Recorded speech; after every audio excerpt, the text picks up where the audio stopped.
बिस्मिल्लाहिर्रहमानिर्रहीम। अस्सलाम वालेकुम व्यूवर्स, कैसे हैं आप? उम्मीद है आप सब खैरियत से होंगे। व्यूवर्स, आप आज हमारे लिए एक और खुशखबरी है कि आज हमारी 50 वीडियोस कंप्लीट हो गई हैं। तो इस खुशी के मौके पर मैं आज मीठे की रेसिपी लेके आई हूँ।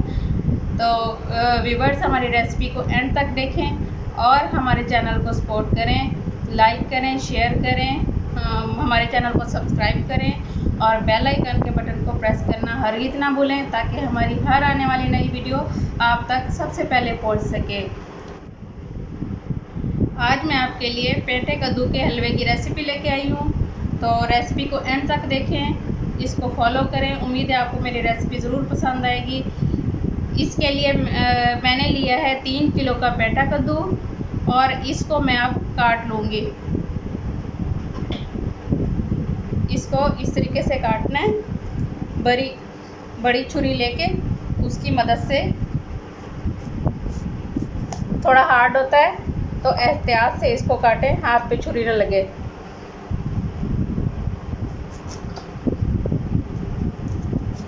इस तरीके से पहले इसको हाफ कर लें। ये देखें,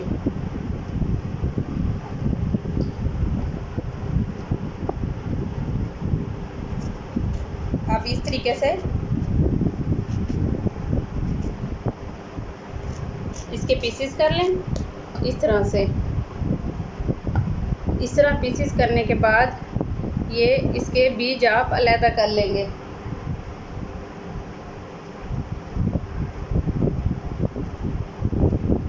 सारे इस तरह के पीसेस करने के बाद मैं बीज अलग कर लूँगी। जी व्यूअर्स, ये देखें, पेठे कद्दू के मैंने इतने पीसेस करके तो इसका बीज निकाल के दरमियान में से छुरी से इस तरह से साफ़ कर लिया है। और छुरी मैंने गोश्त काटने वाली इस्तेमाल किया है क्योंकि ये बहुत हार्ड होता है, तो छोटी छुरी से ये नहीं काटा जाएगा। अब इसके हम इस तरीके से छिलके उतारेंगे। ये देखें, इस तरह से सारा पेठा कद्दू छील के तो फिर इसके पीसेस कर लेंगे। ये देखें, इस तरीके से छील के तो हम इसके पीसेस कर लेंगे। क्यूब्स की तरह बड़े बड़े पीसेस करेंगे।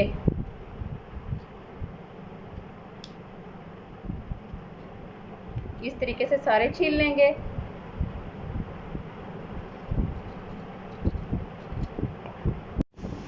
ये देखें, अच्छे तरीके से मैंने बीज निकाल के पेठे कद्दू को तो इसके पीसेस करके छील के तो इस तरीके से साफ़ कर लिए। अब मैं इसको काटूंगी इस तरह से, क्यूब्स की शक्ल में, बड़े बड़े साइज़ में काटूंगी, इतने बड़े साइज़ में।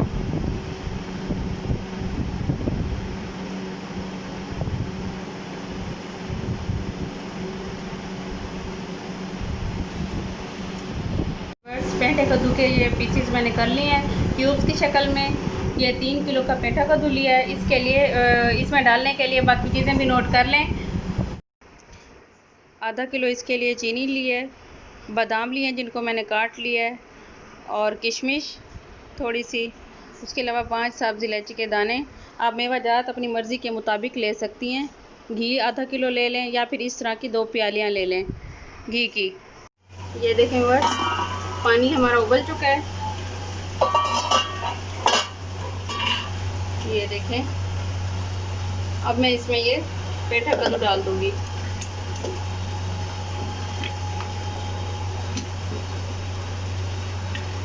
पानी इतना लेना है कि इसमें ये पेठा अच्छे तरीके से डिप हो जाए, क्योंकि इसमें अपना भी पानी होता है तो ये आराम से हल्की आंच पे गल जाता है।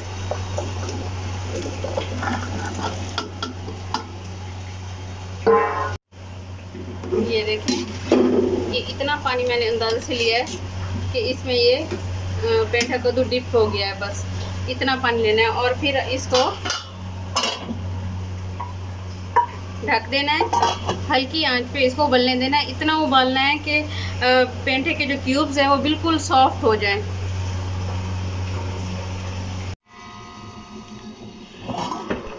ये देखें बस, पानी भी तकरीबन खुश्क होने वाला है और ये पेठा भी गल चुका है बिल्कुल अच्छे तरीके से।